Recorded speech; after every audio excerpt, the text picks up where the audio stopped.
नमस्कार, मी एके सर एके इंजिनिअरिंग अकॅडमीच्या ऑनलाईन प्लॅटफॉर्मवर परत एकदा सर्वांचं स्वागत आहे. नवीन बॅच या ठिकाणी आपण लॉन्च करतोय आणि तिचं नाव आहे MPSC न्यू सरळ सेवा बॅच. आता नावात जरी MPSC असेल तर याचा अर्थ असा आहे का की बाकी कोणतीही जरी एक्झाम कंडक्टिंग बॉडी आली तर त्याला हे युजफुल होणार नाही असं नाही. एक्झाम कंडक्टिंग बॉडी कोणतीही असू द्या, MPSC असू द्या, TCS असू द्या, IBPS असू द्या किंवा इन फ्युचर अजून एखादी नवी कंडक्टिंग बॉडी आली, एक्झाम कंडक्टिंग बॉडी आली तर कोणत्याही एक्झाम कंडक्टिंग बॉडीसाठी हाच पॅटर्न त्या ठिकाणी असणार आहे, हाच सिलेबस त्या ठिकाणी असणार आहे. सो अजिबात घाबरून जायची गरज नाही. कोणताही पॅटर्न असू द्या, कुणीही एक्झाम घेऊ द्या, या बाहेरचा RCCचा तुम्हाला क्वेश्चन दिसणार नाही. एक गोष्ट मी कायम सांगतो, ज्या वेळेला मी एखादा सब्जेक्ट त्या ठिकाणी तुमच्या समोर घेऊन येतो तर पूर्ण तयारीनिशी तो सब्जेक्ट त्या ठिकाणी घेत असतो. तुम्हाला वेगळं परत काहीही बघायची त्या ठिकाणी गरज पडणार नाही.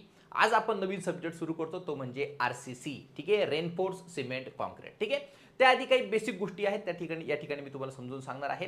सगळ्यात पहिल्यांदा आपली ही जी बॅच असणार आहे, ओके, यामध्ये रेकॉर्डेड जे लेक्चर असणार आहेत, सगळ्यात पहिल्यांदा RCC चे इंट्रोडक्शनचे जवळपास 12 व्हिडिओ त्या ठिकाणी असणार आहेत. ते सगळ्यात आधी तुम्हाला पाहायचे आहेत आणि त्यासोबतच लाईव्ह देखील लेक्चर आपल्या त्या ठिकाणी सुरू होणार आहेत.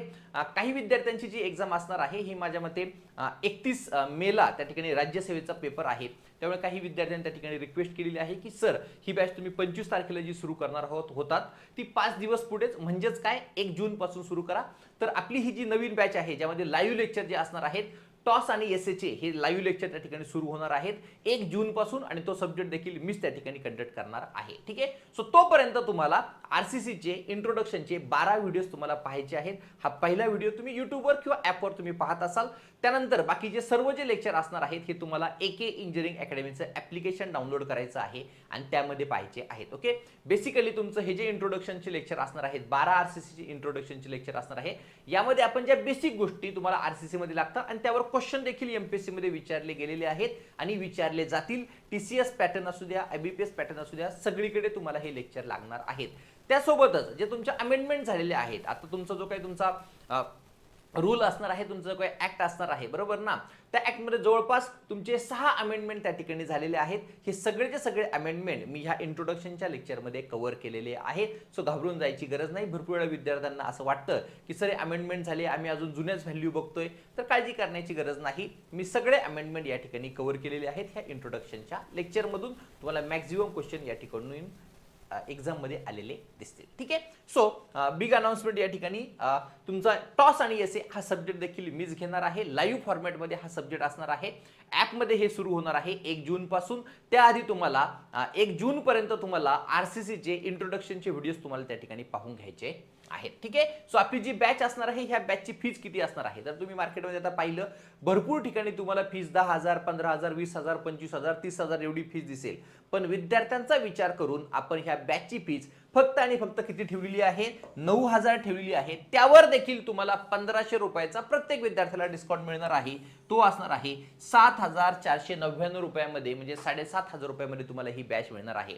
त्यासोबतच ज्या विद्यार्थ्यांनी आपली ऑल इन वन जी बॅच असणार आहे, जी ऑलरेडी घेतलेली आहे, बरोबर, त्या विद्यार्थ्यांना अजून थोडा एक्स्ट्रा डिस्काउंट त्या ठिकाणी दिलेला आहे. ते देखील तुम्ही ॲपवर जाऊन चेक करू शकता. ठीक आहे, सो बेसिकली आपली ही जी बॅच असणार आहे ही 7,499 रुपयामध्ये टेक्निकलची पूर्ण बॅच असणार आहे. यामध्ये फॅकल्टी कोण असणार आहे, मी त्या ठिकाणी मॅक्झिमम स्ट्रक्चरचे सब्जेक्ट घेणार आहे. त्यानंतर आकाश गुंजाळ सर जे WRD मध्ये ऑलरेडी A2 आहे ते काही सब्जेक्ट घेणार आहेत आणि सर्वात महत्त्वाचं म्हणजे आकाश पाटील सर हे ऑलरेडी PWD मध्ये A1 आहेत. ते देखील आपल्याकडे काही सब्जेक्ट त्या ठिकाणी घेणार आहेत. काही फॅकल्टी 1-2 फॅकल्टी त्या ठिकाणी नवीन ऍड होऊ शकतात. आता ही जी तुमची बॅच असणार आहे, मॅक्झिमम सब्जेक्ट आमचा प्रयत्न असणार आहे की न्यू लेक्चर असतील, म्हणजे जवळपास 80 to 90% लेक्चर हे तुमचे न्यू त्या ठिकाणी रेकॉर्ड किंवा लाईव्ह स्वरूपात असतील. आता काही सब्जेक्ट हे तुमचे लाईव्ह असू शकतात, काही सब्जेक्ट रेकॉर्डेड असू शकतात, पण 80 to 90% तुमचे जे काही लेक्चर असणार आहेत हे न्यू असणार आहेत. ओल्ड लेक्चर त्या ठिकाणी नसतील. फार कमी प्रमाणात ओल्ड लेक्चर असेल. सगळे आपण नवीन पॅटर्न नुसार त्या ठिकाणी डिझाईन करणार आहोत आणि फॅकल्टी देखील मी तुम्हाला या ठिकाणी सांगितलेलं आहे. महाराष्ट्रातील सर्वात कमी फीज मधील आपला हा कोर्स त्या ठिकाणी असणार आहे. त्यातील आपला पहिला सब्जेक्ट या ठिकाणी सुरू होतोय RCC आणि RCC मधला पहिला जो आपला चॅप्टर असणार आहे इंट्रोडक्शन या ठिकाणी सुरू झालेला आहे. त्याचा पार्ट 1 या ठिकाणी आपण सुरू करतोय. आता मी टाइम वेस्ट करत नाही, डायरेक्टली लेक्चरला या ठिकाणी आपण सुरू करणार आहोत. सगळ्यात पहिल्यांदा समजून घ्या, ज्यावेळेला आपण RCC हा सब्जेक्ट शिकतोय त्यावेळेला 3 लॉंग फॉर्म तुम्हाला माहित असणं गरजेचं आहे. त्यातला पहिला म्हणजे काय, PCC. सो काय आहे PCC तुमचा, प्लेन सिमेंट कॉन्क्रीट. ओके, आता प्लेन सिमेंट कॉन्क्रीट बद्दल जर बोलायचं म्हटलं तर यामध्ये काय काय असणार आहे समजून घ्या. सगळ्यात पहिल्यांदी पीसीसी मध्ये असणार आहे तुमच्याकडे सिमेंट, दुसरी गोष्ट असणार आहे तुमच्याकडे फाईन ॲग्रीगेट, तिसरी गोष्ट असणार आहे तुमच्याकडे कोर्स ॲग्रीगेट, चौथी गोष्ट तुमच्याकडे असणार आहे वॉटर आणि त्यानंतर आपण त्यामध्ये ऍड करतो ॲडमिक्चर. या 4 ते 5 गोष्टी तुमच्या पीसीसी मध्ये असणार आहेत. काय सांगितलं मी तुम्हाला, cement, fine aggregate, course aggregate, water आणि काय असणार आहे तुमच्याकडे ॲडमिक्चर त्या ठिकाणी असणार आहेत. क्लिअर, हे झालं तुमचं पीसीसी. पण पीसीसीचा प्रॉब्लेम काय आहे, जर माझ्याकडे एखादा पीसीसीचा मेंबर आहे, आता यानंतर मी प्रत्येक वेळेला प्लेन सिमेंट कॉन्क्रीट न म्हणता मी त्याला एकतर पीसीसी म्हणेल किंवा मी त्याला डायरेक्टली कॉन्क्रीट म्हणेल. समजतंय? आता यानंतर ज्या वेळेला मी वर्ड यूज करेल तर मी प्लेन सिमेंट कॉन्क्रीट असा पूर्ण वर्ड यूज करणार नाही. एकतर मी त्या प्लेन सिमेंट कॉन्क्रीटला पीसीसी म्हणेल किंवा मी त्याला डायरेक्टली काय म्हणेल, कॉन्क्रीट म्हणेल. समजते? सो कॉन्क्रीट बद्दल जर बोलायचं म्हटलं तर कॉन्क्रीटची एक प्रॉपर्टी आहे, त्याची कॉम्प्रेसिव्ह स्ट्रेंथ जी असणार आहे ही हाय असणार आहे.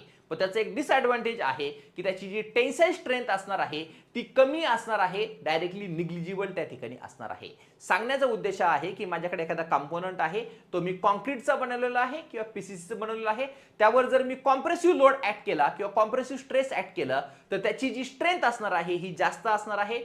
ती कॉम्प्रेसिव्ह स्ट्रेंथ तो काय करणार आहे, कॅरी करणार आहे किंवा त्या कॉम्प्रेसिव्ह स्ट्रेसला तो काय करणार आहे, रेजिस्ट त्या ठिकाणी करणार आहे. पण याच्या उलट जर मी त्यावर टेन्साइल लोड किंवा टेन्साइल स्ट्रेस त्या ठिकाणी ऍड केली तर तो इमिजिएटली त्या ठिकाणी काय होणार आहे, फेल होणार आहे. म्हणून पीसीसीचा प्रॉब्लेम एक तुम्हाला लक्षात ठेवायचा आहे, याची कॉम्प्रेसिव्ह स्ट्रेंथ जी असणार आहे ही हाय असणार आहे, पण त्याची टेन्साइल स्ट्रेंथ ही अतिशय कमी त्या ठिकाणी असणार आहे. किती असेल ते देखील पुढे गेल्यावर मी तुम्हाला सांगेल. म्हणून आपल्या स्ट्रक्चरमध्ये आपण जर बघितलं तर कॉम्प्रेसिव्ह स्ट्रेसेस देखील ऍक्ट होतात आणि टेन्साइल स्ट्रेसेस देखील ऍक्ट होतात. म्हणून तुम्ही पीसीसी डायरेक्टली तुमच्या स्ट्रक्चरमध्ये डायरेक्टली भरपूर ठिकाणी वापरत नाही. मग तुमचा बीम असेल, कॉलम असेल, तुमचं फाउंडेशन असेल, यामध्ये तुम्हाला जर तुम्ही बघितलं तुमचा स्लॅब असेल तर या ठिकाणी कॉम्प्रेसिव्ह स्ट्रेसेस देखील ऍक्ट होतात आणि टेन्साइल स्ट्रेसेस देखील ऍक्ट होतात. म्हणून तिथे पीसीसी, प्लेन सिमेंट कॉन्क्रीट किंवा फक्त कॉन्क्रीट हे यूज केलं जात नाही. त्यामध्ये टाकले जातात तुमचे रेनफोर्समेंट, त्यालाच म्हटलं जातं स्टील रेनफोर्समेंट. ठीक आहे. सो जर तुमच्या ऍक्च्युअल स्ट्रक्चरमध्ये तुम्ही पाहिलं तर ऍक्च्युअल स्ट्रक्चरमध्ये तुमचे टेन्साइल स्ट्रेसेस पण तुमचे त्या ठिकाणी ऍक्ट होतात आणि कॉम्प्रेसिव्ह स्ट्रेसेस देखील ऍक्ट होतात. म्हणून कॉन्क्रीट त्या ठिकाणी तुमच्या स्लॅबमध्ये किंवा तुमच्या बीम मध्ये किंवा तुमच्या कॉलम मध्ये फक्त पीसीसी किंवा फक्त कॉन्क्रीट त्या ठिकाणी यूज केलं जात नाही, त्या ठिकाणी आरसीसी यूज केलं जातं. त्याबद्दल देखील आपण पुढे गेल्यावर पाहणार आहोत. ठीक आहे. सो पीसीसी बद्दल जे काही महत्त्वाचे मुद्दे आहेत ते या ठिकाणी मी तुम्हाला सांगतो. मी आधीच तुम्हाला सांगितलंय की पीसीसीचा लॉंग फॉर्म काय आहे, प्लेन सिमेंट कॉन्क्रीट. मग ह्या प्लेन सिमेंट कॉन्क्रीट मध्येच जर मी काय टाकले, स्टील रॉड टाकले किंवा रेनफोर्समेंट टाकले तर त्या ठिकाणी काय झालेलं आहे, तुमचं आरसीसी झालं. म्हणजे आरसीसी म्हणजे काय, तुमचं पीसीसी प्लस व्हॉट, स्टील, आणि त्यालाच आपण म्हटलं जातं रेनफोर्स्ड सिमेंट कॉन्क्रीट. ठीक आहे. सो आरसीसीचा लॉंग फॉर्म तुम्हाला माहित असणं गरजेचं आहे, रेनफोर्स्ड सिमेंट कॉन्क्रीट. ओके. आणि तिसरा महत्त्वाचा लॉंग फॉर्म म्हणजे काय, पीएससी हे एक सेपरेट सब्जेक्ट आपल्याला पाहायचं आहे. आपला आरसीसी झाला, ज्यावेळेला मी आरसीसी कंप्लीट करेल लगेच मीच त्या ठिकाणी कोणता सब्जेक्ट घेणार आहे, प्रिस्ट्रेस कॉन्क्रीट त्या ठिकाणी घेणार आहे. आणि त्याचा लॉंग फॉर्म म्हणजे पीएससीचा लॉंग फॉर्म त्या ठिकाणी असणार आहे प्रिस्ट्रेस्ड कॉन्क्रीट. यामध्ये देखील 2 टाईप असणार आहे, प्री टेन्शनिंग आणि पोस्ट टेन्शनिंग. सगळं मटेरियल आपलं रेडी झालेलं आहे, फक्त आता लेक्चर त्या ठिकाणी घ्यायचे बाकी असणार आहे. ठीक आहे. स्वॉर्म हा सब्जेक्ट मी घेणार आहे, टॉस हा मी घेणार आहे, एसए मी घेणार आहे, आरसीसी मी घेणार आहे, पीएससी मी घेणार आहे. हे 5 सब्जेक्ट 100% मीच घेणार आहे. अजून भरपूर सब्जेक्ट फ्युचरमध्ये असतील, पुढे गेल्यावर हळूहळू तुम्हाला समजेल. ठीक आहे. सो आता या 3 लॉंग फॉर्म तुम्हाला माहित असणं गरजेचं आहे. पीसीसी म्हणजे प्लेन सिमेंट कॉन्क्रीट, आरसीसी म्हणजे रेनफोर्स्ड सिमेंट कॉन्क्रीट आणि पीएससी म्हणजे काय, प्रिस्ट्रेस कॉन्क्रीट. प्रिस्ट्रेस कॉन्क्रीटमध्ये देखील 2 टाईप त्या ठिकाणी असणार आहे, प्री टेन्शनिंग आणि तुमचं पोस्ट टेन्शनिंग. सगळ्या गोष्टी डिटेलमध्ये आपण पुढे पाहणार आहोत. पण आता सध्या तुमचं पीसीसी म्हणजे काय यावर आपण लक्ष केंद्रित करूया. पीसीसी म्हणजे काय, प्लेन सिमेंट कॉन्क्रीट. आणि याच्यामध्ये काय काय असणार आहे हे मी तुम्हाला आधीच सांगितले. अ मिक्सचर ऑफ, कशाचं मिक्सचर आहे हे, cement, fine aggregate. Fine ॲग्रीगेटचे example म्हणून आपण काय घेतले, सँड. त्यानंतर असणार आहे आपल्याकडे कोर्स ॲग्रीगेट, त्याचं एक्झाम्पल म्हणून आपण काय घेतलं त्या ठिकाणी, स्टोन्स. आणि काय असणार आहे तुमचं water, but without any reinforcement, कोणत्याही प्रकारचं रेनफोर्समेंट याच्यामध्ये नसणार आहे.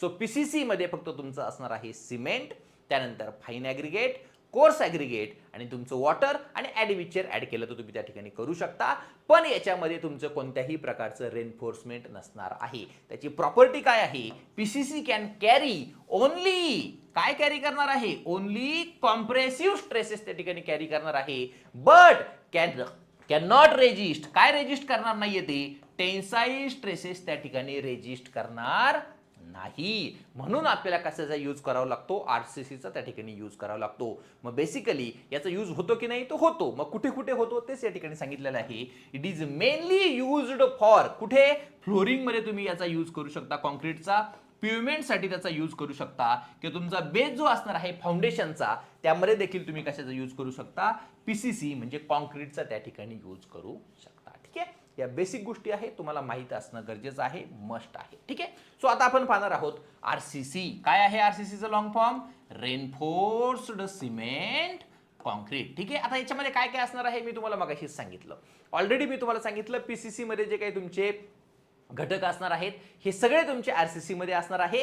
त्यामध्ये आपण कशाला ऍड केलेलं आहे, त्या ठिकाणी रेनफोर्समेंटला त्या ठिकाणी ऍड केलेलं आहे, म्हणजे स्टीलला त्या ठिकाणी ऍड केलेलं आहे. मग तेच या ठिकाणी दिले. हे काय आहे, अ कंपोजिट ऑफ, कशाचं कंपोजिट आहे हे, cement, fine aggregate, coarse aggregate, water, admixture with the addition of steel reinforcement, त्यालाच काय म्हटलं जाईल, रीबार्स त्या ठिकाणी म्हटलं जाईल. आणि ते का ऍड केले जातात, to provide tensile strength, tensile strength provide करण्यासाठी. कारण की पीसीसी मध्ये मी तुम्हाला सांगितलं की पीसीसीची फक्त आणि फक्त कॉम्प्रेसिव्ह स्ट्रेंथ त्या ठिकाणी असणार आहे, त्याला टेन्साईल स्ट्रेंथ नसणार आहे. पण ऍक्च्युअल स्ट्रक्चरमध्ये तुम्हाला टेन्साईल स्ट्रेंथही पाहिजे स्ट्रक्चरकडे आणि कॉम्प्रेसिव्ह स्ट्रेंथही पाहिजे. तुमच्या कॉन्क्रीटकडे म्हणजे फक्त पीसीसीकडे कॉम्प्रेसिव्ह स्ट्रेंथ तर भरपूर आहे, पण जर त्याला टेन्साईल स्ट्रेंथ जरी पाहिजे असेल तर त्यासाठी आपण काय ऍड करतो, स्टील त्या ठिकाणी ऍड करत असतो, त्यालाच आपण म्हणतो रेनफोर्समेंट. ठीक आहे, मग तेच सांगितलंय आरसीसी इज अ कॉम्बिनेशन. हे कशाचं कॉम्बिनेशन असणार आहे, कॉन्क्रीटचं आणि कशाचं असणार आहे, स्टीलचं कॉम्बिनेशन असणार आहे.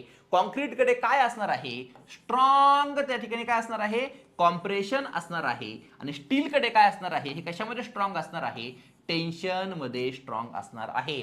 म्हणजे ते काय असणार आहे, एक आयडियल मटेरियल असणार आहे तुमच्या स्ट्रक्चरल इलेमेंट साठी. क्लिअर. सो आरसीसी देखील तुम्हाला या ठिकाणी कळलेलं आहे. याचा यूज तुम्ही कुठे कुठे करू शकता, एक तर तुम्ही बीम मध्ये यूज करू शकता, कॉलम असेल, तुमच्याकडे स्लॅब असतील, बरोबर ना, आणि तुमचे फाउंडेशन्स असतील. तुम्ही म्हणाल सर इथे मागे पण तुम्ही फाउंडेशन सांगितलं होतं, मी तिथं बेस म्हटलं होतं.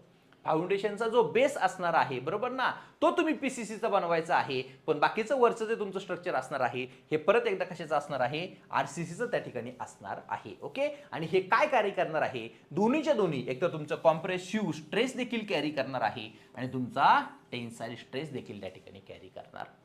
ठीक आहे, एकदम इम्पॉर्टंट सगळे पॉइंट मी तुम्हाला या ठिकाणी दिलेले आहेत.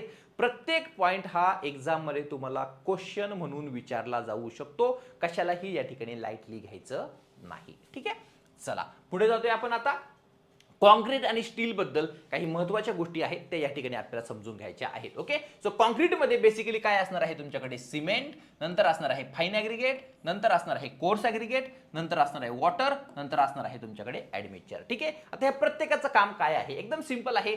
सिमेंटचं काम आहे काय असणार आहे, हे बाइंडिंग मटेरियल म्हणून त्या ठिकाणी ऍक्ट होणार आहे. काय असणार आहे, बाइंडिंग मटेरियल म्हणून ऍक्ट होणार आहे. तुम्हाला चिटकवण्याचं काम, जे मिक्सचर आहे ते तुमचं चिटकवण्याचं काम कोण करणार आहे, तर सिमेंट त्या ठिकाणी करणार आहे. ओके, सो फाईन ॲग्रिगेटचं काम काय आहे बघा. आता ह्या मिक्सचर मध्ये काय काय असणार आहे, सिमेंट आहे, फाईन ॲग्रिगेट आहे, कोर्स ॲग्रिगेट आहे, वॉटर आहे. पण तुमच्या कोर्स ॲग्रिगेट मध्ये जे तुमचे व्हॉइड्स असणार आहे ते फिल करण्याचं काम कोण करणार आहे, तर फाईन ॲग्रिगेट त्या ठिकाणी करणार आहे. सो व्हॉइड फिलिंगचं जे काम असणार आहे हे कुणाचं असणार आहे, फाईन ॲग्रिगेटचं त्या ठिकाणी असणार आहे. मग आहे आपल्याकडे कोर्स ॲग्रिगेट. मग ऍक्च्युअल जी स्ट्रेंथ आहे, बरोबर ना, तुमच्या मिक्सची जी स्ट्रेंथ असणार आहे ही स्ट्रेंथ देण्याचं काम कोण करतं, तर तुमचा कोर्स ॲग्रिगेट त्या ठिकाणी करतं. To provide what, strength. तुमच्या ज्या मिक्सला स्ट्रेंथ देण्याचं मेन जे काम असणार आहे हे कुणाचं असणार आहे, कोर्स ॲग्रिगेटचा असणार आहे. वॉटरचं काम काय असणार आहे हे ऑलरेडी आपण बिल्डिंग कन्स्ट्रक्शन मटेरियलमध्ये गेल्यावर सिमेंट हा तुमचा चॅप्टर नंबर 1 आहे, त्यामध्ये एक पूर्ण चॅप्टर आहे सिमेंट बद्दल आणि त्यामध्ये वॉटर बद्दल देखील सांगितलेलं आहे. सो वॉटरचं मेन जे काम असणार आहे ते असणार आहे हायड्रेशन. तुमची हायड्रेशन जी रिॲक्शन होणार आहे किंवा तुमची वर्केबिलिटी जी असणार आहे ही कशावर डिपेंड असणार आहे, तुमच्या वॉटरवर त्या ठिकाणी डिपेंड असणार आहे. आणि तुम्हाला जर प्रॉपर्टी जर तुमच्या इन्हान्स करायच्या असतील तर कशाचा यूज होतो, ॲडमिक्सचरचा त्या ठिकाणी यूज होतो. Added to enhance the property of what, concrete. कॉन्क्रीटची प्रॉपर्टी वाढवण्यासाठी त्या ठिकाणी काय केलं जातं, ॲडमिक्सचर्स ऍड केले जातात. पुढे गेल्यावर आपण सगळं पाहणार आहोत. क्लिअर. नंतर आहे आपल्याकडे आता स्टील, बरोबर ना. ह्या दोन्ही गोष्टी आपल्याला महत्त्वाच्या आहेत. प्रत्येकाचं फंक्शन आपल्याला माहित असणं गरजेचं आहे. सो कॉन्क्रीट मध्ये आपल्याकडे काय आहे, सिमेंट. सिमेंट म्हटलं की बाइंडिंग प्रॉपर्टी त्या ठिकाणी असणार आहे. फाईन ॲग्रिगेट म्हटलं की व्हॉइड फिल करण्याचं काम कोणाकडे असणार आहे, फाईन ॲग्रिगेटकडे असणार आहे. कोर्स ॲग्रिगेट म्हटलं की स्ट्रेंथ तुम्हाला आठवलं पाहिजे. वॉटर म्हटलं की हायड्रेशन आणि वर्केबिलिटी तुम्हाला आठवलं पाहिजे. आणि तुमचं ॲडमिक्सचर म्हटलं की इन्हान्स प्रॉपर्टी हे तुम्हाला आठवलं पाहिजे. ओके. आता स्टील बद्दल जर बोलायचं म्हटलं, स्टील म्हणजेच काय, तुमचे रेनफोर्समेंट असणार आहे, बरोबर. आता स्टीलचे 2 टाईप त्या ठिकाणी आहे. पहिला आहे तुमचा Fe250, त्यालाच म्हटलं जातं MS किंवा माइल्ड स्टील. लक्षात घ्या, पहिला तुमचा काय झाला Fe250 किंवा त्यालाच MS म्हटलं जाईल किंवा माइल्ड स्टील त्या ठिकाणी म्हटलं जाईल. सेकंड तुमच्याकडे असणार आहे HYSD. आता HYSD चा लॉंग फॉर्म लक्षात घ्या, हाय यील्ड स्ट्रेंथ डिफॉर्म. यावर देखील तुम्हाला डायरेक्टली क्वेश्चन विचारले जातात. पहिला आहे तुमच्याकडे MS, त्यालाच म्हटलं जाईल माइल्ड स्टील, त्यालाच म्हटलं जाईल Fe250. सेकंड तुमच्याकडे असणार आहे HYSD. आता HYSD चा लॉंग फॉर्म तुम्हाला माहित असणं गरजेचं आहे, हाय यील्ड स्ट्रेंथ डिफॉर्म. याचे 2 टाईप त्या ठिकाणी आहे. पहिला आहे Fe415 आणि दुसरा आहे Fe500. Fe415 लाच त्या ठिकाणी म्हटलं जाईल टॉर 40 आणि Fe500 ला म्हटलं जाईल टॉर 50. आता यानंतर कन्फ्युजन नको, समजून घ्या. कॉमन जे तुमच्या स्टील काय करतं, steel is added to concrete to take what, tensile strength. मगाशीच सांगितलं स्टीलची टेन्साइल स्ट्रेंथ ही जास्त असणार आहे. कॉन्क्रीट मध्ये फक्त कॉम्प्रेसिव्ह स्ट्रेंथ असणार आहे, पण तुमच्या ऍक्च्युअल स्ट्रक्चर मध्ये कॉम्प्रेसिव्ह आणि टेन्साइल या दोन्हीही स्ट्रेंथ असणं गरजेचं आहे. म्हणून कॉन्क्रीट मध्ये आपण काय करतोय, रेनफोर्समेंट त्या ठिकाणी ऍड करतोय. मग रेनफोर्समेंट कडे कोणती प्रॉपर्टी आहे, तर टेन्साइल स्ट्रेंथ त्याची काय असणार आहे, हाय असणार आहे. म्हणजे दोघांनाही एकत्र केलं म्हणजे टेन्साइल स्ट्रेंथ पण आली आणि कॉम्प्रेसिव्ह स्ट्रेंथ देखील त्या ठिकाणी आली. म्हणून आपण त्या ठिकाणी काय ऍड करतोय, रेनफोर्समेंट ऍड करत आहोत. मग त्याचे 2 टाईप आहेत तुमच्या स्टीलचे. पहिला म्हणजे तुमचा MS, त्यालाच माइल्ड स्टील म्हटलं जाईल, त्यालाच Fe250 म्हटलं जाईल. दुसरं आहे तुमचा HYSD, हाय काय आहे, हाय यील्ड स्ट्रेंथ डिफॉर्म. त्याचे 2 टाईप आहे. पहिला आहे Fe415 आणि दुसरा आहे Fe500. Fe415 लाच त्या ठिकाणी काय म्हटलं जाईल, टॉर 40 आणि Fe500 लाच काय म्हटलं जाईल, टॉर 50. तेच सांगितलंय, HYSD चे 2 टाईप आहे. Fe415 त्याला म्हटलं जाईल टॉर 40, Fe500 त्याला काय म्हटलं जाईल, टॉर 50. क्लिअर. एकदम बेसिक गोष्टी. कोणत्याही गोष्टीवर जर तुम्हाला क्वेश्चन विचारला तर हा आपल्याला सांगता आला पाहिजे, काहीही रॉकेट सायन्स नाही. ठीक आहे. सगळ्यात महत्त्वाचा मुद्दा, काही नोट या ठिकाणी दिलेल्या आहेत त्या तुम्हाला समजून घेणं गरजेचं आहे. ओके. आता स्टील बद्दल जर बोलायचं म्हटलं आणि कॉन्क्रीट बद्दल जर बोलायचं म्हटलं तर महत्त्वाच्या गोष्टी काय आहेत समजून घ्या. स्टील जो आहे हा तुमचा डक्टाईल मटेरियल असणार आहे आणि तुमचं कॉन्क्रीट हे तुमचं ब्रिटल मटेरियल असणार आहे. आता समजून घ्या, माझ्याकडे एखादा कॉन्क्रीटचा ब्लॉक आहे, ठीक आहे, किंवा एखादा चॉक घ्या. चॉक हे तुमचं ब्रिटल मटेरियल असणार आहे. ठीक आहे, चॉक आहे किंवा कॉन्क्रीट आहे. जर तुम्ही त्याला ओढायचा प्रयत्न केला, ओके, तर तो तुम्हाला इलॉंगेट झालेला दिसणार नाही. घ्या तुम्ही कॉन्क्रीटचा एखादा ब्लॉक घ्या आणि त्या कॉन्क्रीटला तुम्ही इलॉंगेट करायचा प्रयत्न करा. म्हणजे किंवा छोटं एक्झाम्पल म्हटलं तर चॉक घ्यायचा आहे, बरोबर, बोर्डवर तुम्ही लिहितोय, बरोबर ना, ब्लॅक बोर्डवर लिहितोय, चॉक घ्यायचा आहे, तो ओढायचा प्रयत्न करायचा. कधी तुम्हाला तो इलॉंगेट झालेला दिसेल का, नाही. पण एका वेळेनंतर, एका स्ट्रेस नंतर तो डायरेक्टली काय होणार आहे, ब्रेक होणार आहे. म्हणजे तो तुम्हाला फेल होण्याच्या आधी कोणतंही प्रायर इंडिकेशन देत नाही. तो तुम्हाला सांगत नाही की मी फेल होणार आहे, कोणतंही इंडिकेशन देत नाही. तेच तुम्ही स्टील घ्यायचं.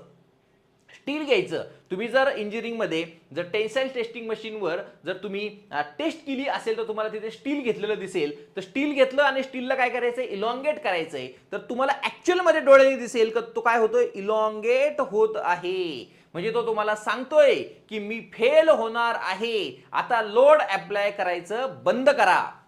म्हणजे तुम्हाला स्टील किंवा तुम्हाला डक्टाईल मटेरियल त्या ठिकाणी प्रायर इंडिकेशन देतोय की आता मी फेल होणार आहे, आता तुम्ही माझ्यावर लोड अप्लाय करू नका. पण तसं तुमचं कॉन्क्रीट किंवा तुमचं ब्रिटल मटेरियल करतंय का? अजिबात नाही.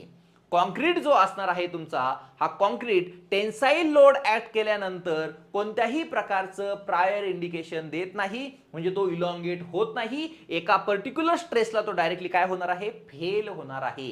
याला म्हटलं जातं ब्रिटल मटेरियल. आणि कॉन्क्रीट हे तुमचं काय असणार आहे? ब्रिटल मटेरियल असणार आहे. आणि तुमचं स्टील हे तुमचं काय असणार आहे? डक्टाईल मटेरियल असणार आहे. ते तुम्हाला प्रायर इंडिकेशन त्या ठिकाणी देणार आहे आणि ते स्ट्रॉंग असणार आहे तुमच्या टेन्शन मध्ये. पण हे तुमचं कॉन्क्रीट जे असणार आहे हे वीक असणार आहे टेन्शन मध्ये. समजून घ्या. सो लक्षात घ्या, तुमचं जे स्टील असणार आहे हे डक्टाईल मटेरियल आहे आणि हे कशामध्ये स्ट्रॉंग असणार आहे? टेन्शन मध्ये स्ट्रॉंग असणार आहे. पण हे वीक असणार आहे कशामध्ये? वीक असणार आहे शियर मध्ये वीक असणार आहे. तेच जर मी कॉन्क्रीट बद्दल बोलायचं म्हटलं तर कॉन्क्रीट हे तुमचं ब्रिटल मटेरियल आहे आणि हे ब्रिटल मटेरियल आहे पण हे स्ट्रॉंग आहे. कशामध्ये स्ट्रॉंग आहे? कॉम्प्रेशन मध्ये स्ट्रॉंग आहे. मग याच्यापासून मी तुम्हाला तेच सांगतोय की त्याची कॉम्प्रेसिव्ह स्ट्रेंथ हाय आहे, पण त्याच्याकडे टेन्साईल स्ट्रेंथ आहे का? नाही. त्याची टेन्साईल स्ट्रेंथ ही अतिशय कमी असणार आहे. मग तो जो वीक कशामध्ये असणार आहे? तर टेन्शन मध्ये वीक असणार आहे. पण तुम्हाला एक्झाम मध्ये क्वेश्चन काय विचारतील की तुमचं स्टील जो आहे किंवा तुमचं डक्टाईल मटेरियल आहे हे फेल कशामध्ये होणार आहे? आता ऑब्विसली मी आता एखादा स्टुडंट आहे आणि माझं मॅथमॅटिक्स एकदम वीक आहे, माझा जो सब्जेक्ट वीक आहे मी त्याच्यामध्येच फेल होईल ना. मटेरियलचं देखील तसंच आहे. स्टील हा कशामध्ये वीक आहे? शियर मध्ये वीक आहे. मग तो फेल कशामध्ये होणार आहे? शियर मध्ये होणार आहे.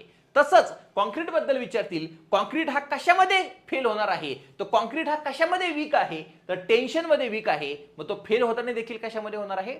टेन्शन मध्ये फेल होणार आहे. मग समजून घ्यायचंय की ज्यावेळेला तुम्हाला कधी स्टील बद्दल विचारतील की steel will be failed in, तर तो कशामध्ये फेल होणार आहे? तर तुमचा शियर मध्ये फेल होणार आहे. आणि कॉन्क्रीट जर विचारलं कशामध्ये फेल होणार आहे, तो कायम टेन्शन मध्ये फेल होणार आहे. अगदी इम्पॉर्टंट नोट तुम्हाला सांगितलेली आहे. ओके. त्यानंतर tensile strength of concrete is about. आता मी तुम्हाला सांगितलं की टेन्साईल स्ट्रेंथ जी कॉन्क्रीटची, लक्षात घ्या हे कशाबद्दल बोलतोय मी? कॉन्क्रीट बद्दल बोलतोय. कन्फ्यूज व्हायचं नाही, कारण की पुढे गेल्यावर स्टील बद्दल देखील मी सांगणार आहे. ठीक आहे. So tensile strength of concrete is about 10 to 15% of its compressive strength. तुमच्या ज्या स्टीलची, तुमच्या ज्या कॉन्क्रीटची कॉम्प्रेसिव्ह स्ट्रेंथ असणार आहे त्याच्या 10 ते 15% त्याची टेन्साईल स्ट्रेंथ असणार आहे. मी मगाशी सांगितलं की तुमच्या कॉन्क्रीटकडे कॉम्प्रेसिव्ह स्ट्रेंथ भरपूर आहे पण त्याची टेन्साईल स्ट्रेंथ कमी आहे, पण ती किती आहे हे देखील विचारलं जाऊ शकतं. सो कॉम्प्रेसिव्ह स्ट्रेंथ कशाची? तुमच्या टेन्साईल स्ट्रेंथ तुमच्या कॉन्क्रीटची ही किती असणार आहे? 10 ते 15% त्या ठिकाणी असणार आहे. समजून सांगतो, काही टेन्शन घेऊ नका. ठीक आहे. सपोज माझ्याकडे एक मेंबर आहे, सपोज माझ्याकडे हा एक मेंबर आहे. ठीक आहे. हा माझ्याकडे एक बीम आहे. ठीक आहे. हा बीम माझ्याकडे आहे. ओके. हा बीम माझ्याकडे आहे. जर यावर, ठीक आहे ना, जर मी यावर कॉम्प्रेसिव्ह लोड ऍक्ट केला, ठीक आहे, जर मी यावर काय केलंय? कॉम्प्रेसिव्ह लोड ऍक्ट केला. ठीक आहे. सपोज मी 100 मेगापास्कल एवढा याची स्ट्रेंथ आहे असं आपण म्हणूयात. याची कॉम्प्रेसिव्ह स्ट्रेंथ किती आहे? 100 मेगापास्कल आहे. मग याचा अर्थ काय की 100 मेगापास्कलला हा फेल होणार आहे. कशामध्ये? कॉम्प्रेशन मध्ये. 100 मेगापास्कलला हा ब्रिटल मटेरियल आहे किंवा कॉन्क्रीट आहे. या कॉन्क्रीट, सपोज मी एक्झाम्पल म्हणून घेतलं, याची स्ट्रेंथ काहीही असू शकते. पुढे गेल्यावर आपण कॉन्क्रीट बद्दल बोलूयाच. त्याची स्ट्रेंथ काय असेल, किती असेल, हे आपल्याला पूर्ण आरसीसी मध्ये तेच पाहायचं आहे. फक्त 2 मिनिटांसाठी मी पकडलं की हा माझ्याकडे एक कॉन्क्रीटचा काय आहे? मेंबर आहे किंवा एखादा बीम आहे. बरोबर. ह्या बीमवर जर मी 100 मेगापास्कल ही जर त्याची कॉम्प्रेसिव्ह स्ट्रेंथ आहे तर त्याची टेन्साईल स्ट्रेंथ किती असेल? त्याच्या 10 ते 15%. म्हणजे याचा अर्थ काय की आता याच्यावर मी कॉम्प्रेसिव्ह लोड किंवा कॉम्प्रेसिव्ह स्ट्रेस ऍक्ट न करता मी काय केलंय? टेन्साईल स्ट्रेस ऍक्ट केला. तर हा कितीला फेल होईल? याच्या 10 ते 15%. म्हणजेच किती? 10 ते 15 मेगापास्कलला तो काय होणार आहे? फेल होणार आहे. कशामध्ये? टेन्शन मध्ये. कशामध्ये? टेन्शन मध्ये. सो टेन्साईल स्ट्रेंथ तुमच्या कॉन्क्रीटची ही किती असणार आहे? 10 to 15% असणार आहे. खूप इम्पॉर्टंट आहे, याला तुम्ही स्टार करून ठेवा. अशा बारीक सारीक गोष्टी आहेत, या सगळ्याच्या सगळ्या आपल्याला लक्षात ठेवायच्या आहेत. क्लिअर? चला आता एकदम इम्पॉर्टंट गोष्ट मी तुम्हाला सांगतो, लक्षात घ्या. आता हा सपोज माझ्याकडे काय आहे? बीम आहे. याला जर 3D मध्ये काढायचं म्हटलं, बरोबर ना, याला जर तुम्ही 3D मध्ये काढायचं म्हटलं तर हा असा काहीतरी दिसेल, बरोबर, हा असा काहीतरी दिसेल, बरोबर. आणि मध्ये काहीतरी मी लोड ऍक्ट केलाय, मग हा काय होणार आहे रे, बेंड होणार आहे. बेंड झाल्यानंतर तुम्ही जर पाहिलं तर तुम्हाला हा असा काहीतरी दिसेल, बरोबर ना. म्हणजे तुमचा जो हा वरचा जो पार्ट आहे, बरोबर ना, हा वरचा जो पार्ट आहे, बरोबर, हा तुम्हाला कॉम्प्रेशन मध्ये दिसेल. हा तुम्हाला कशामध्ये दिसेल, कॉम्प्रेशन मध्ये दिसेल. आणि हा बॉटमचा पार्ट हा तुम्हाला कशामध्ये दिसणार आहे, टेन्शन मध्ये दिसणार आहे. हे सगळं आपण फॉर्म मध्ये पाहिलेलं आहे. हा जर माझ्याकडे बीम आहे, सेंटरला जर मी लोड ऍड केला तर हा काय होणार आहे, बेंड होणार आहे. जर तो बेंड झाला, बरोबर ना, अशा प्रकारे सिम्पली सपोर्टेड बीम आहे, तो जर बेंड झाला तर हा वरचा पार्ट हा तुमचा कॉम्प्रेशन मध्ये आहे, बॉटमचा हा पार्ट हा तुमचा टेन्शन मध्ये आहे. तुम्ही पाहू शकता ही जी वरची जी लेंथ आहे ही कमी झालेली आहे, का, कारण की तो कॉम्प्रेशन मध्ये आहे. आणि बॉटमची जी लेयर आहे ही काय आहे, याची लेंथ वाढलेली आहे, कारण की तो कशामध्ये आहे, टेन्शन मध्ये त्या ठिकाणी आहे. थोडक्यात सांगण्याचा उद्देश एवढाच आहे की याचा जर मी हा क्रॉस सेक्शन पाहिला, बरोबर ना, हा जर क्रॉस सेक्शन मी पाहिला तो वरचा जो पार्ट आहे हा कशामध्ये दिसतोय तुम्हाला, कॉम्प्रेशन मध्ये दिसतोय. आणि हा बॉटमचा पार्ट कशामध्ये दिसतोय, टेन्शन मध्ये दिसतोय, बरोबर. पण बॉटमला काय आहे तुमच्याकडे, कॉन्क्रीट आहे. पण कॉन्क्रीटची टेन्साइल स्ट्रेंथ किती सांगितली, फक्त 10 ते 15% सांगितली. म्हणजे ती काय आहे, अतिशय कमी आहे, त्याचं काहीही काम नाही.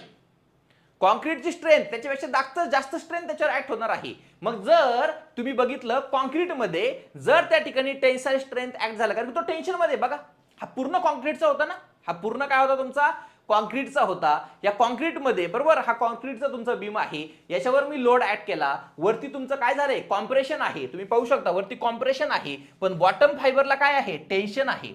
मग टेन्शन मध्ये तुमचं कॉन्क्रीटचं काय आहे, वीक आहे. मग एवढा स्ट्रेस जरी तुम्ही ऍड केला तर तुम्हाला इथे क्रॅक गेलेले दिसतील, काय दिसतील, क्रॅक गेलेले दिसतील. म्हणजे त्याची टेन्साइल स्ट्रेंथ आहे, एकदम कमी आहे, पण ती निग्लिजिबल आहे. आणि डिझाईन मध्ये देखील ती निग्लेक्ट केली जाते.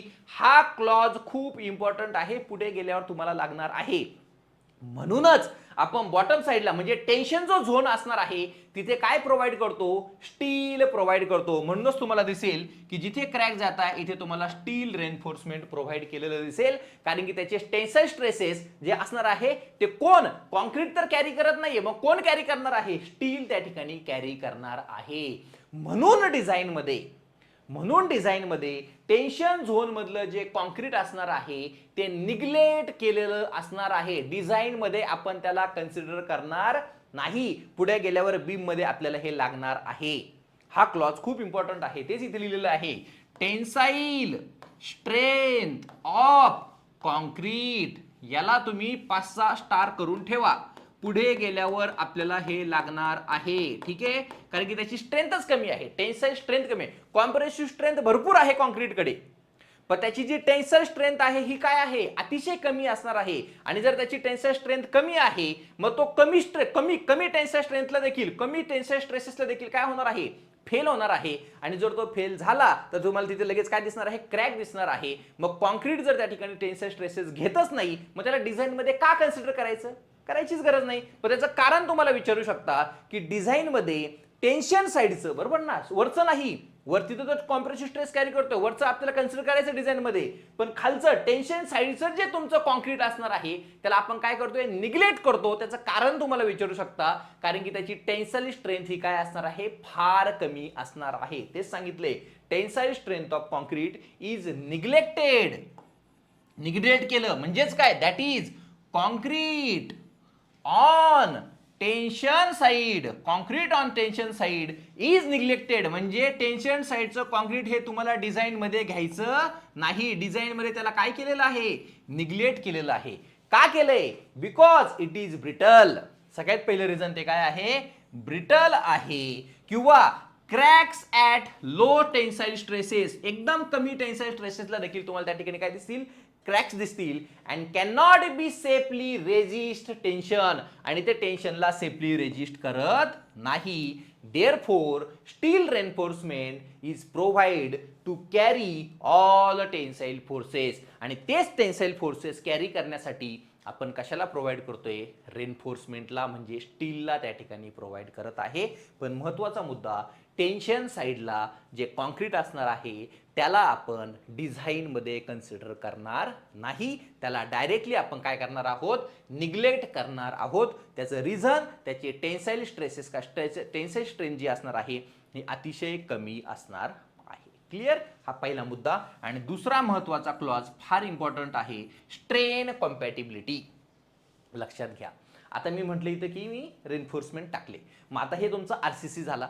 मग आरसीसी मध्ये तुमच्याकडे काय आहे, स्टील पण आहे आणि कॉन्क्रीट पण आहे, बरोबर ना. आणि ह्या दोघांमध्ये काय असणार आहे, बॉन्ड असणार आहे. काय असणार आहे, बॉन्ड असणार आहे. मग जर मी म्हटलं की माझ्याकडे एखादा बीम आहे आरसीसीचा, त्याची लेंथ सपोज 1 मीटर आहे आणि मी त्याला इलॉंगेट केला, सपोज तो इलॉंगेट झाला 1.01, ओके. किंवा मी त्याला कॉम्प्रेस केला, 1 मीटर त्याची लेंथ होती, तो झाला 0.99 मीटर झाला. मग तो इलॉंगेट होऊ द्या किंवा तो कॉम्प्रेस होऊ द्या, तो पूर्णचे पूर्ण होणार आहे, कारण की तुमचं स्टील आणि कॉन्क्रीट दोघांमध्ये बॉन्ड आहे. म्हणजे तुमचं इलॉंगेशन होताना फक्त कॉन्क्रीटचं झालं, स्टीलचं झालंच नाही असं होईल का, नाही. किंवा कॉम्प्रेस होताना फक्त स्टीलच कॉम्प्रेस झाला, कॉन्क्रीट झालाच नाही असं होईल का, नाही. म्हणजे इलॉंगेट होताना म्हणजे त्याचं थोडक्यात डिफॉर्मेशन, मग ते इलॉंगेशन असू द्या किंवा त्याचं काय असू द्या, कॉम्प्रेशन असू द्या, हे स्टीलचं आणि तुमच्या सराउंडिंग कॉन्क्रीटचं काय असणार आहे, सेम असणार आहे. मग तुमचं इलॉंगेशन जर सेम असेल तर तुमची स्ट्रेन देखील काय असणार आहे, सेम त्या ठिकाणी असणार आहे. मग सांगायचंच हे आहे की कॉम्पॅटिबिलिटी इक्वेशन काय सांगते किंवा कॉम्पॅटिबिलिटी कंडिशन काय सांगते, ज्या वेळेला तुमच्याकडे आरसीसी बीम असेल, सो आरसीसी मध्ये तुमच्याकडे स्टील आहे आणि तुमच्याकडे सराउंडिंग कॉन्क्रीट आहे, ह्या दोघांची जी स्ट्रेन असणार आहे ही सेम असणार आहे. विषय संपला. कधीही तुम्हाला विचारू द्या स्ट्रेन कॉम्पॅटिबिलिटी कंडिशन, मग नावातच आहे, जी स्ट्रेन असणार आहे तुमच्या स्टीलची आणि त्याच्या सराउंडिंग कॉन्क्रीटची ही काय असणार आहे, सेम असणार आहे. तो स्ट्रेन कॉम्पॅटिबिलिटी काय आहे, ड्यू टू द बॉन्ड, दोघांमध्ये जो बॉन्ड असणार आहे, ह्या बॉन्डमुळे the strain in the steel is equal to the strain in the surrounding concrete. म्हणजेच काय, स्ट्रेन हा दाखवला जातो एप्सिलॉन ने. Strain in concrete is equal to strain in steel. हे इक्वेशन फार इम्पॉर्टंट असणार आहे, आपल्याला पूर्ण आरसीसी मध्ये याचा यूज होणार आहे. ह्या दोन गोष्टी इम्पॉर्टंट या ठिकाणी आहे. टेन्शन साईडचं कॉन्क्रीट जे असणार आहे हे आपण निग्लेक्ट करणार आहोत तुमच्या डिझाईनमध्ये, कारण की त्याची टेन्साईल स्ट्रेंथ ही अतिशय कमी असणार आहे. आणि स्ट्रेन कॉम्पॅटिबिलिटी म्हणजेच काय, तुमची स्टीलची स्ट्रेन इज इक्वल टू काय असणार आहे, सराउंडिंग कॉन्क्रीटची स्ट्रेन. क्लिअर? चला आता आपण जातोय पुढे. ठीक आहे, आता स्टील बद्दल काही इम्पॉर्टंट नोट आहे, हे आपल्याला समजून घेणं गरजेचं आहे. ऑलरेडी सॉम मध्ये तुम्ही हे सगळं पाहिलेलं आहे. Okay, so modulus of electricity सॉमची आपल्याला कशाची, स्टीलची, ही पुढे गेल्यावर लागणार आहे. सॉम मध्ये ऑलरेडी याच्याबद्दल मी 10-15 मिनिट बोललेलो आहे. ही किती असणार आहे, 200 गिगापास्कल असणार आहे. ठीक आहे, तेच जर तुम्हाला कोएफिशिएंट ऑफ थर्मल एक्सपान्शन विचारला कशाचा, स्टीलचा, तो 12 × 10⁻⁶ पर डिग्री सेल्सिअस, हे देखील आपण सॉम मध्ये ऑलरेडी डिस्कस केलेलं आहे. आता इथे फक्त ह्या व्हॅल्यू आपल्याला पुढे गेल्यावर लागणार आहेत, म्हणून आधीच या ठिकाणी लिहून दिलेल्या आहेत. आता खूप इम्पॉर्टंट पॉइंट आहे, दी नंबर 250. आता बघा, हा तुमच्याकडे Fe250 आहे. मग आता हा Fe250 जो आहे, हा 250 नंबर काय डिनोट करतो, तर हा 250 हे स्टील बद्दल बोलतोय मी. हेडिंग बघा, हे कशाबद्दल बोलतोय, स्टील बद्दल बोलतोय. कॉन्क्रीट बद्दल भरपूर गोष्टी आहेत, त्या पुढे गेल्यावर आपल्याला पाहायच्या आहेत. अजून कॉन्क्रीट बद्दल मी काहीही बोललेलो नाही. ठीक आहे, जे काही बोललो ते बेसिक गोष्टी तुम्हाला सांगितलेल्या आहेत. क्लिअर? काय, कॉन्क्रीटची जी कॉम्प्रेसिव्ह स्ट्रेंथ आहे ही हाय आहे, त्याची टेन्साईल स्ट्रेंथ ही कमी आहे, पण अजून मी आकडे दिलेले नाही. तिथे जो 100 आकडा घेतला होता हा फक्त एक एक्झाम्पल म्हणून घेतला होता, त्याचे अजून ऍक्च्युअल नंबर मी सांगितलेले नाही. पुढे गेल्यावर आपल्याला सगळे पाहायचं आहे. आता स्टील बद्दल बोलतोय, तो स्टीलचीच या ठिकाणी तुम्हाला काय सांगितले, मॉड्युलस ऑफ इलेक्ट्रिसिटी 250 गिगापास्कल, त्याची थर्मल एक्सपान्शन किती असणार आहे, 12 × 10⁻⁶ पर डिग्री सेल्सिअस. आणि आता त्याचं काय बोललंय, नंबर Fe250 हा काय आहे, Fe250 हे तुमचं स्टीलचा टाइप आहे. माइल्ड स्टील असेल किंवा Fe250 असेल किंवा त्यालाच आपण MS म्हणतो. सो हा 250 काय डिनोट करतो, त्याची टेन्साईल स्ट्रेंथ डिनोट करतोय, तेच सांगितले, किंवा यील्ड स्ट्रेंथ त्या ठिकाणी डिनोट करतोय. द नंबर 250 इन Fe250 मध्ये तो 250 हा नंबर आहे, हा काय डिनोट करतो, lower yield strength of steel in newton per mm². समजून घ्या, ही तुमची यील्ड स्ट्रेंथ असणार आहे, कशामध्ये असणार आहे, न्यूटन पर mm² मध्ये असणार आहे. आणि यालाच काय म्हटलं जातं, मेगा पास्कल त्या ठिकाणी म्हटलं जातं. म्हणजे 250 न्यूटन पर एम एम स्क्वेअर किंवा 250 मेगापास्कल ही त्या Fe250 ची किंवा MS ची किंवा माइल्ड स्टीलची लोअर यील्ड स्ट्रेंथ असणार आहे. ठीक आहे, कारण की MS हा तुमचा काय आहे, प्लेन कार्बन स्टील, बरोबर ना. हा तुमचा काय असणार आहे, याला स्पेसिफिक यील्ड पॉइंट असणार आहे. Lower upper yield point, upper yield point असणार आहे. सो अप्पर यील्ड पॉइंट आपण घेत नाही, कोणतं घेतोय, लोअर यील्ड पॉइंट घेतोय. तेच या ठिकाणी मी तुम्हाला डायग्राम मध्ये दाखवतोय. ठीक आहे, सो हा ग्राफ असणार आहे, हा असणार आहे Fe250 चा. तुम्ही जर बघितलं त्याचा ग्राफ तर त्याला अप्पर यील्ड पॉइंट आहे, लोअर यील्ड पॉइंट आहे. ही स्ट्रेंथ आपण या ठिकाणी घेतो, ही किती असणार आहे, 250 मेगापास्कल त्या ठिकाणी असणार आहे. ओके, मग तसंच जर तुम्हाला Fe415 बद्दल विचारलं किंवा Fe500 बद्दल विचारलं तर मग त्याची कोणती स्ट्रेंथ घ्यायची, त्याची देखील तुम्हाला यील्ड स्ट्रेंथ घ्यायची. पण त्याची तुम्हाला स्पेसिफिक यील्ड स्ट्रेंथ दिसत नाही. जशी कशाची दिसते, तुमच्या Fe250 ची दिसते. कारण की याला बघा, upper yield point, lower yield point तुम्हाला दिसतोय, लोअर यील्ड पॉइंट हा इथे जर तुम्ही बघितलं लोअर यील्ड पॉइंट दिसतोय, तुम्ही त्याला मार्क करू शकता. ती व्हॅल्यू किती आहे, 250. पण त्याच तसंच तुमच्या Fe415 आणि Fe500 ला दिसत नाही, म्हणून तिथे तुम्हाला ऑफसेट मेथड यूज करावी लागते. आता ही ऑफसेट मेथड काय आहे, ह्या ग्राफवर आहे तुमच्याकडे काय, स्ट्रेस काय आहे, हा स्ट्रेस आहे. आणि ह्या ग्राफवर तुमच्याकडे काय आहे, स्ट्रेन आहे. काय आहे, हा इथे तुमचा स्ट्रेन आहे. ओके, मग स्ट्रेन किती घ्यायचा आहे, 0.2%. हा जो आहे 0.2%, बरोबर ना, 0.2% एवढा तुम्हाला स्ट्रेन घ्यायचा आहे. तिथे एक पॉइंट मार्क करायचा आहे. इनिशियली जी तुमची प्रोपोर्शनॅलिटी लिमिटची जी लाईन आहे त्याला पॅरलल लाईन एक ड्रॉ करायची आणि जिथे इंटरसेक्ट होईल, हा इथे इंटरसेक्ट झाला, हा इथे इंटरसेक्ट झाला, ही जी व्हॅल्यू असणार आहे, समजते ना, ही व्हॅल्यू 415 असणार आहे. कशासाठी, Fe415 साठी. आणि ही जी व्हॅल्यू असणार आहे याच्यासाठी ही किती असणार आहे, 500 असणार आहे Fe500 साठी. समजतंय. सो तुमचा हा Fe250 म्हटलं की हा 250 हा तुमची काय आहे, त्याची लोअर यील्ड पॉइंटची काय असणार आहे, यील्ड स्ट्रेंथ असणार आहे, लक्षात घ्या. आणि Fe415 आणि Fe500 साठी विचारलं की याला स्पेसिफिक लोअर यील्ड पॉइंट किंवा अप्पर यील्ड पॉइंट नाहीये, त्याला डायरेक्टली काय म्हणायचं, अप्पर यील्ड पॉइंट म्हणायचे किंवा लोअर यील्ड स्ट्रेंथ म्हणायचे. समजतंय ना. आणि ती कशी काढणार तुम्ही, प्रूफ स्ट्रेस मेथडने त्या ठिकाणी काढणार आहे. पॅरलल काढायचा, इथे जिथे इंटरसेक्ट होईल तो असणार आहे 415 ही त्याची यील्ड स्ट्रेंथ असणार आहे आणि 500 ही Fe500 ची यील्ड स्ट्रेंथ असणार आहे. एवढं कळायला तुम्हाला. इकडे जाऊयात आता, तेच सांगितलंय. Mild steel has nearly equal tensile and compressive strength. आता इथे आपण नंतर जाऊया, 2 मिनिटं थांबा. ठीक आहे, हा जो पॉइंट आहे इथे जाऊयात आपण. ठीक आहे, काही टेन्शन घेऊ नका, इथे आपण जाऊया. ठीक आहे, आता आधी बघा, mild steel has clear yield point. तेच मी तुम्हाला इथे सांगितलं, तुमचा माइल्ड स्टील आहे याला काय असणार आहे, क्लिअर यील्ड पॉइंट असणार आहे. हा पॉइंट झाला. HYSD bar do not show clear yield point. तो क्लिअर यील्ड पॉइंट दाखवत नाही, म्हणून काय केलंय, 0.2% proof stress is taken as yield stress. म्हणून काय केलंय, 0.2% स्ट्रेनवर एक लाईन पॅरलल त्या ठिकाणी प्रोपोर्शनॅलिटी लिमिटला ड्रॉ केली, जिथे त्या ग्राफला इंटरसेक्ट होईल तीच त्याची काय असणार आहे, यील्ड स्ट्रेंथ असणार आहे. सो 415 साठी किती असणार आहे, 415 असणार आहे. Fe500 साठी किती असणार आहे, 500 असणार आहे. तेच या ठिकाणी सांगितलेलं आहे आणि तेच इथे दिले.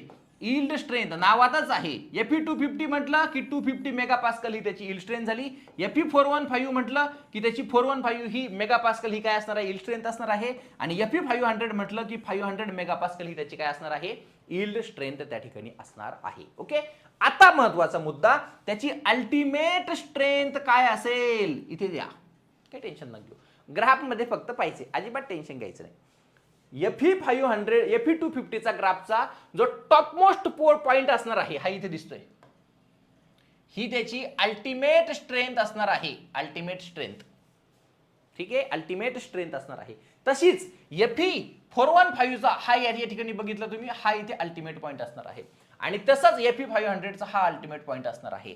मग जर मी इथे ह्या लाईन ड्रॉ करून घेतल्या, जर मी या ठिकाणी ह्या लाईन ड्रॉ करून घेतल्या, ठीक आहे, बघा आता इथे जर मी ही लाईन ड्रॉ केली, ठीक आहे, ओके, ही इथे येते, बरोबर. त्यानंतर याची जर लाईन ड्रॉ केली, ठीक आहे, ती इथे कुठेतरी येते. आणि याची जर लाईन ड्रॉ केली ती इथे कुठेतरी येते, बरोबर. सो आता लक्षात घ्या, सो अल्टिमेट स्ट्रेंथ किती असेल बघा, 250 Fe 250 ची जी अल्टिमेट स्ट्रेंथ असणार आहे ती किती असेल तर ती ही एवढी असेल. Fe 415 ची एवढी असेल आणि Fe 500 ची एवढी असेल. तो Fe 250 याची किती असणार आहे तर ती असणार आहे 412. किती असणार आहे 412 नंबर लक्षात ठेवायचा आहे. ठीक आहे. तीच 415 ची किती असणार आहे 415 ची असणार आहे 485. किती असणार आहे 485 आणि तीच Fe 500 ची असणार आहे 585. हे नंबर लक्षात ठेवायचे आहेत. सो Fe 250 म्हटलं की त्याची अल्टिमेट स्ट्रेंथ किती असणार आहे तर 412. Fe 415 म्हटलं की त्याची अल्टिमेट स्ट्रेंथ असणार आहे 485 आणि Fe 500 म्हटलं की त्याची अल्टिमेट स्ट्रेंथ असणार आहे 585. हा ग्राफ कुठेतरी तुम्हाला काढून ठेवायचा आहे. एकदम लॉजिकली तुम्हाला लक्षात ठेवता येणार आहे. ठीक आहे. तेच सांगितलंय. Fe 250 ची तुमची अल्टिमेट स्ट्रेंथ असणार आहे 412.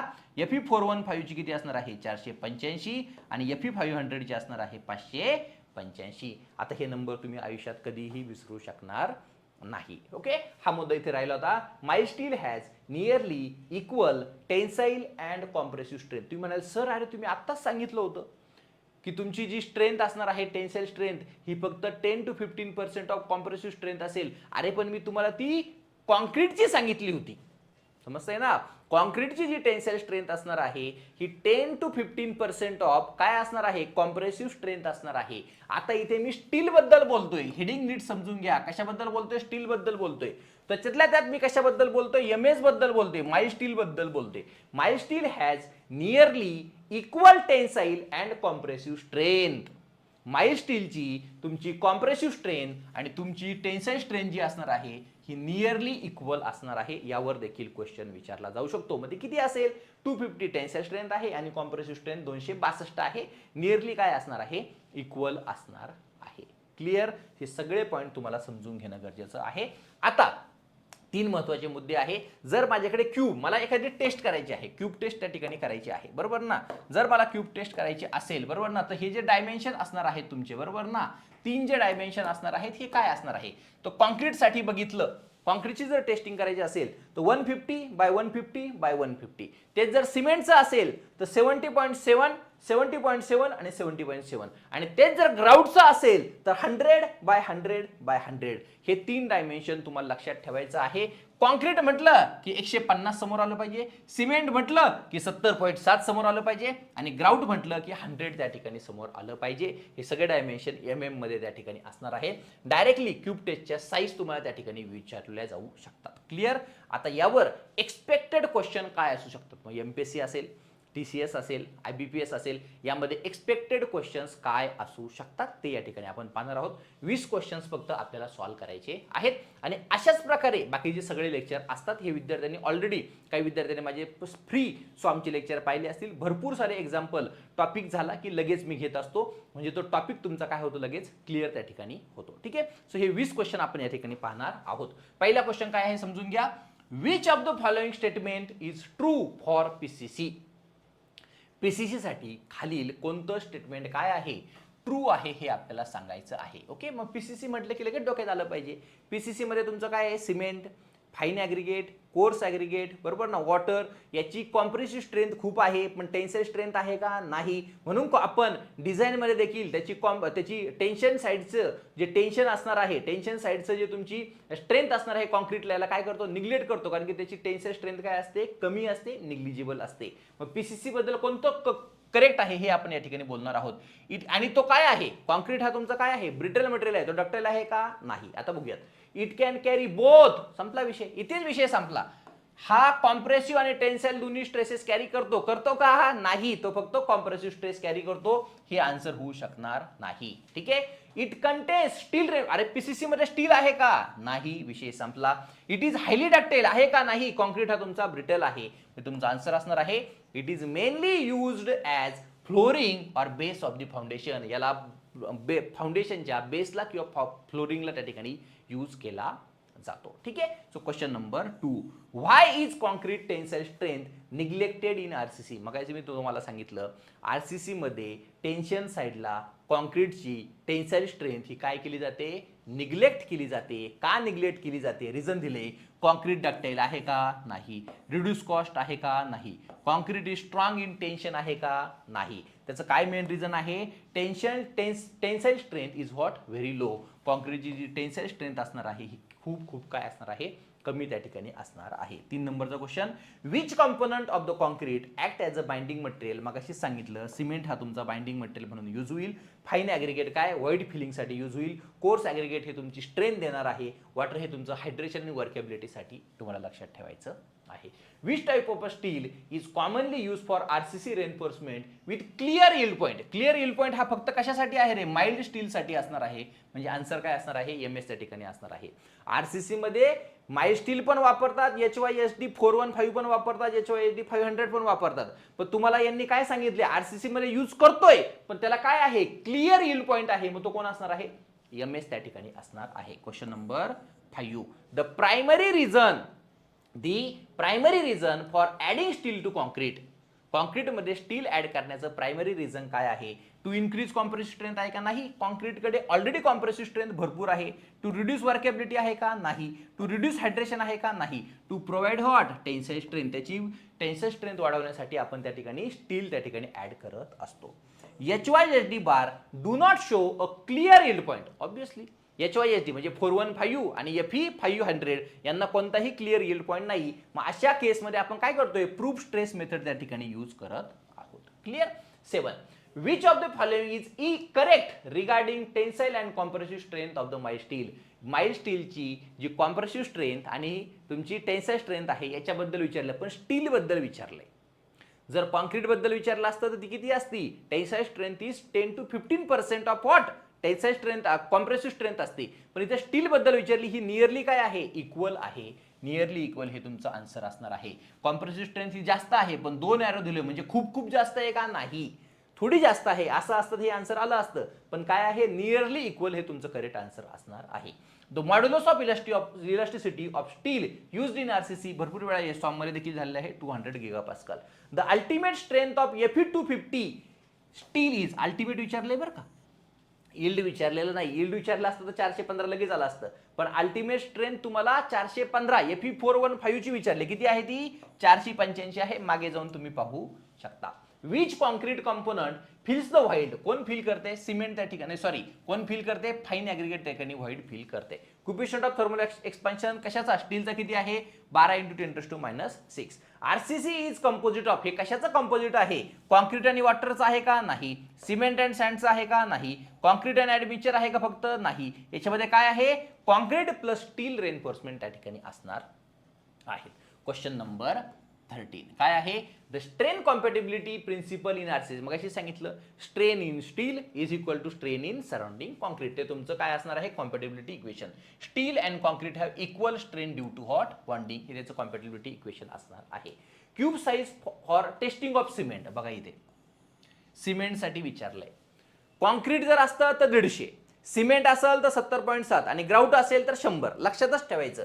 हे तुमचं कॉन्क्रीटसाठी, हे तुमचं सिमेंटसाठी आणि तुमचं ग्राउटसाठी. तुम्हाला सिमेंटसाठी विचारलंय म्हणजे हे तुमचं काय असणार आहे? करेक्ट आन्सर असणार आहे. Which of the following statement about concrete is correct? Concrete बद्दल कोणतं स्टेटमेंट करेक्ट आहे? Concrete is ductile. अरे डक्टाईल आलं म्हणजे विषय संपला. Concrete is brittle and strong in compression. हे करेक्ट आहे. Concrete is strong in shear. नाही. Concrete has high tensile strength. नाही. So B will be your answer. The number 500 in Fe500 steel काय डिनोट करतो? हा यील्ड स्ट्रेंथ त्या ठिकाणी denote करतो. कशाची? तुमच्या स्टीलची. किती? कशामध्ये? न्यूटन पर mm स्क्वेअर मध्ये त्या ठिकाणी असणार आहे. Okay. Which type of concrete is mainly used in beam, column and slab? काय यूज करतो आपण? आरसीसी त्या ठिकाणी यूज करतो. आता हा ऍक्च्युली पुढच्या युनिट मधला क्वेश्चन आहे. याचा आन्सर आता सांगून देतो, पुढे गेल्यावर आपण पाहणार आहोत. Okay. Which of the following is not a function of water in concrete? वॉटरचं फंक्शन कोणतं नाही? हायड्रेशन हे आहे. ओके. बॉन्डिंग विथ सिमेंट आहे. ओके. वर्केबिलिटी आहे. मग हे नाही, म्हणजे तुम्हाला कोणतं नाहीये विचारलं, हे तुमचं आन्सर असणार आहे.